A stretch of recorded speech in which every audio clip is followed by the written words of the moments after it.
O jogo de hoje entre Grêmio e Confiança é uma oportunidade para o Grêmio testar jogadores, testar estratégias e jogadas. O Grêmio não pode dar mole, cochilar em campo e deixar o adversário jogar e ficar tomando pressão, porque cansa mais.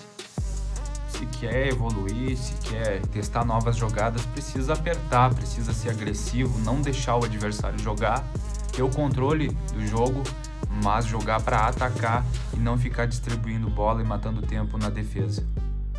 É também um momento para a gente ver os jovens atuando. Tem o Gabriel Mack, que já é afirmado e é o nosso meia central.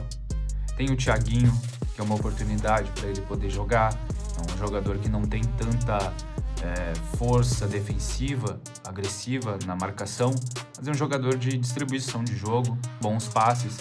É interessante ver ele jogando. Tem a nossa zaga, que é o Vieri e o Gustavo Martins, que já são jogadores afirmados no time titular. Pedro Gabriel, que está voltando de lesão, também pode ser uma atração nessa partida. E tem um jogador que eu gosto de ver jogando, que eu queria ver com mais oportunidades, que é o Riquelme.